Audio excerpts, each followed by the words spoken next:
Chapter 3. For the following 5 days, Dan and Malou spent as much time as possible with the children, even though Dan went to work on several occasions and discussed a few business issues with his brother Raphael. He kept his promise to be there for his kids during the time he and Malou were back in Bethlehem. As for Malou, her mind was on making sure that the children had everything they needed, as if she was going to leave their world forever on the last day of that week-long dream. She went shopping for extra clothes, 1 or 2 sizes bigger than what they wore that year, bigger size shoes, and even provisioned the kitchen with the newest gadgets in the market, which she knew would come handy in months and years to come. She cleaned the house from top to bottom, including taking the drapes down and sending them to the cleaners. She cooked the children's favourite dishes every night and made sure they had everything they needed for school and play. On the 6th day, Malou got up early to cook a big breakfast for everyone. This was Saturday, and she knew her men would be off to the slopes where she and the kids would go for a visit at their Uncle Raphael's for the day. Although she knew Aunt Lisa would spoil them with the latest Italian cuisine and treats, Malou didn't want the children to go asking for anything while at their aunt's house. Dan always loved to stay in bed for a while on Saturdays, and today was no exception, unless his friend and cousin burst through the bedroom door. "Get up, you lazy bum, we are going skiing," Heath said, flopping himself down at the foot of the bed. Sitting up, bewildered, Dan replied, "Really?" incredulity written all over his face. "Yes," Dante said. "It was your idea last week, so let's get down and have breakfast. Malou's got fresh bread, eggs, and all that ready." He shook Dan's leg. "We're all waiting for you." Okay, Dan said, getting out of bed reluctantly. He hadn't forgotten which day this was, and although wanting to avoid the impending catastrophe, he had to accept his fate. He went to take a shower, got dressed, and got his skiing hat, goggles, and gloves out of the closet. He looked at them, shook his head, and exhaled a heavy breath of apprehension. "If I can change any of this day, I will," he said to himself quietly before going downstairs to have breakfast with Malou and everyone. Before leaving, Dan took Malou in his arms and said, "I know we've decided to change nothing to this day for the sake of the kids, but if God sees fit for me not to go off that cliff, I'll abide by his guidance. You do that, Dan, as long as you don't do anything that can make things worse than they were at that time." Letting his wife go for a second and then taking her face in his hands, he kissed her. "I love you, Malou," he said, just before leaving her on the front step of their house and rushing towards the car where he found Stefano, Daniel, and Gabby waiting for him. As usual, when the 3 men went on an outing on their own, the kids would hug their dad tightly one at a time and waving goodbye as they drove away. It was a sunny day, the kind of winter day you always wish for, not too cold and not too hot, just perfect enough to keep the snow on the slopes nice and puffy for a great day skiing. They drove towards the Appalachian Trail to a ski park called Camelback. The temperature was perfect, not a lot of people, and their adrenaline ran throughout their bodies like wildfire. The Black Diamond Slope looked ideal for an amazing experience, the kind of experience Heath, Dante, and Dan were always accustomed to. Dan was obviously scared, yet he reasoned he was used to danger and only to be careful. He almost didn't want to go down, but his pride and his promise to Malou didn't let him back away from the challenge of the slope presented. All set and ready, they jumped out of the lift to the starting line. Dante would always tell him, "Meet you at the bottom," and went first. Dan positioned his goggles over his eyes and jumped down the slope. It started as an amazing run, but halfway down, such as he did 13 years ago, he lost control. His legs twisted around and he landed on his back.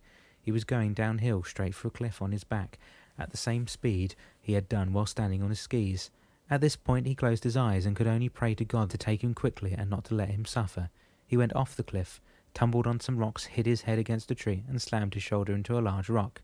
His body lay there motionless. From the cable car above, everyone saw what happened, and the Red Cross was notified immediately. A group of 4 skiers from the rescue team arrived and picked up the mangled body and brought him down to where a helicopter was waiting to take him to the nearest hospital. While at Raphael's place, Malou didn't want to show any sign of worry, but she was on tenterhooks all afternoon. She knew that as soon as she would get home, she would get that dreadful call from the hospital. Putting on a pleasant face throughout the day, she tried enjoying Lisa's endless chatter about friends and family, their latest purchases, the bargains that could have been had at the mall, and her new recipes.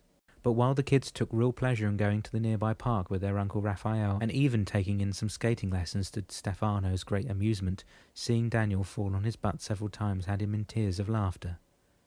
Malou was anxious to leave. By 3 o'clock she had had enough, and without being rude, she gave the pretext of a tummy ache, and as soon as she gathered her 3 children into the car, they made their way home. It was a good thing they did. since another snowstorm was approaching the city, and by nightfall the visibility would have prevented the four of them from reaching their home safely. An hour after they got home, the phone rang in the kitchen. Malou looked at it for the longest time, and finally picked up the receiver at the fourth ring. "Hello?" she said, almost inaudibly. "Is this Mrs. Politano?" a woman's voice asked it hesitantly. "Yes, this is Mrs. Politano. Who is this?" Malou asked, hopeful it was a telemarketer instead of the nurse that she recalled her phoned her 13 years ago. "Mrs. Politano, this is Pocono General Hospital calling. My name is Nurse Adler, and I'm afraid—" "What's happened?" Malou asked, choking on the words. "It's about your husband, Mr. Dan Politano. I'm afraid he's had a skiing accident early this afternoon, and he's just arrived by Medivac to our hospital." "Is he all right?" Malou practically screamed over the line, hoping that Dan had sustained a fracture or something, but nothing more serious. "It's too early to tell, Mrs. Politano, but if you were able to come to the hospital right now, we'll probably have fresh news for you by the time you get here." "Okay, I'll be there as soon as I can. Which ward is he in?" "Just come to the emergency ward, Mrs. Politano, and we'll direct you to his room when you arrive." Hanging up the phone, Malou looked at her three children who had come to the kitchen, curious to see who had been calling their mother, and began crying as softly as she could, and explained that they needed to go to the hospital to see Dad. Once Malou had calmed down a little, she packed the three children up in the car again and drove to the Pocono General as safely as her wrecked nerves would allow. The kids were stunned. They only understood that their father was hurt and that he was going to be okay. "The doctor will fix him up, don't you worry," Stefano had said to Daniel and Gabby reassuringly, although at his age he already understood that a call from the hospital was serious business. When they arrived at the emergency centre, Nurse Adler met Malou at the door. "Glad you could make it so fast, Mrs. Politano. The weather is horrible out there, and we've got Mr. Politano at the CT scan department right now. We've already got his x-rays back." "Sorry, Miss Adler," Malou cut in impatiently, "but could you tell me what happened to him?" "That I don't know exactly, Mrs. Politano, but according to his cousin and his friend, your husband had a serious fall while skiing, and the doctors are currently evaluating his condition." "But is he conscious? I mean, was he talking when he came in?" "I'm afraid not, Mrs. Politano, and that's to be expected when the patient hit his head during a fall." Malou put her hand in her mouth, unable to speak. The children were practically clinging to her, with Daniel and Gabby's arms wrapped around her legs. "Why don't you have a seat in visitors' lounge, Mrs. Politano? You and the children will be more comfortable there, and the doctor will come and see you as soon as we have the results from the CT scan." Malou only nodded, blurted a thank you, and led the kids to the visitors' lounge where, as soon as they sat down, Heath and Dante came through the door in a rush. "Thank God you're here," Malou said, embracing Dante. "I can't believe this. Just tell me what happened," she added, releasing him and staring at him questionably. "To tell you the truth, Malou, I really don't know. Dan came down the slope after me as usual, and all of a sudden I heard Heath here call me. When I stopped and turned around, Dan had gone off the cliff already." Heath nodded.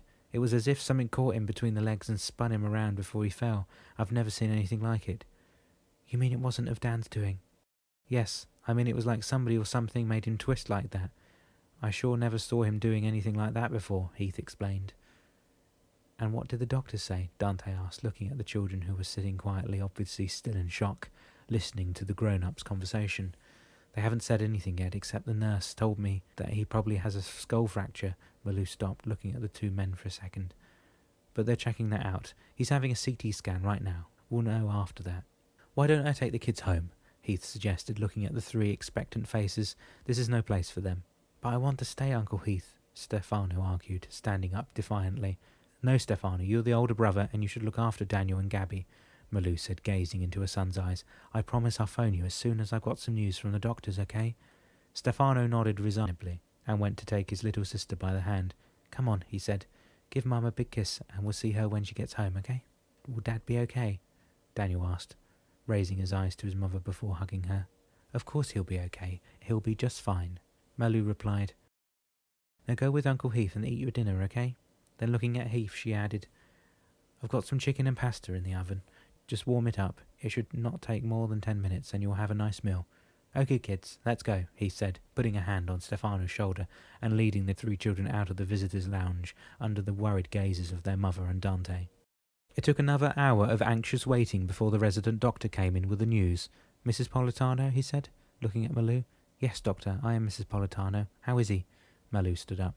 "My name is Dr. Sanders, Mrs. Politano, and after running several tests, I'm afraid the news is not that great." "Oh no, but is he going to be okay? I can only assure you that we'll do everything we can for your husband, Mrs. Politano, but since he's suffered a fractured shoulder, 6 ribs, and now confirmed that he has a hairline fracture of the skull, it's going to take some time for him to heal." "How bad is the skull fracture, Doctor?" Malou asked before Dante could. "At the moment it doesn't look too bad, since there's no damage to the brain matter, so as far as we could detect on the scan.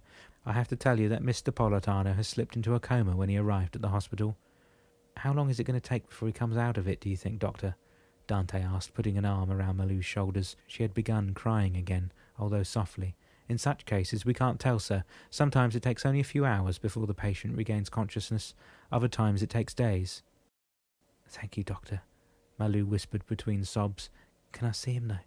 "Yes, of course, Mrs. Politano. He's been put into a separate room on the 3rd floor.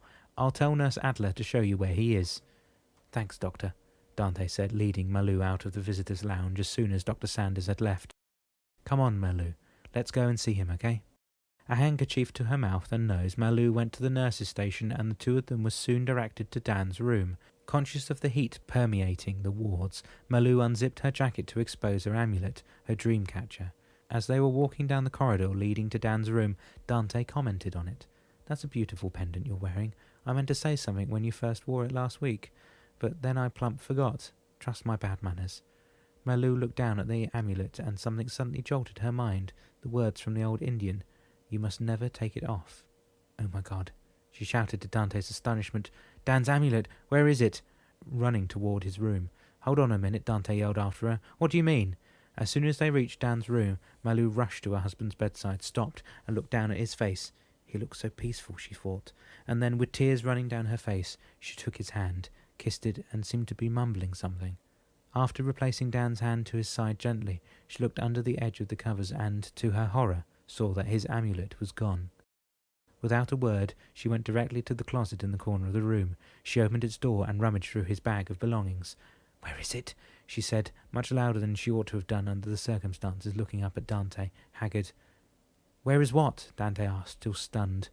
"His amulet. For goodness sake, where is his amulet? What have they done with it?" Entering the room, the floor nurse asked, "Are you Mrs. Politano?" "Yes, I am, Mrs. Politano. What have you done with my husband's pendant?" Malou demanded, pulling out everything out of the bag and throwing every piece of clothing on the floor.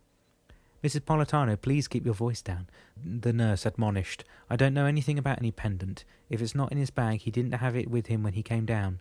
"But he never part with it. He always wore it. So where is it?" "Mrs. Politano, please calm down and come with me." She raised her gaze to Dante. "And you too, sir. We can sort this out at the desk, please." Leaving the clothes on the floor, Malou stomped out of the room, visibly annoyed, Dante in tow. When it was determined that Dan's necklace had probably been lost on the slope during his fall, Malou calmed down a little and finally went to see her husband.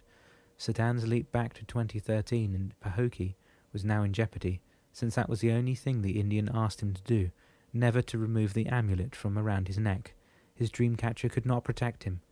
Malou would have to find a way, any way possible, to bring her husband back to 2013.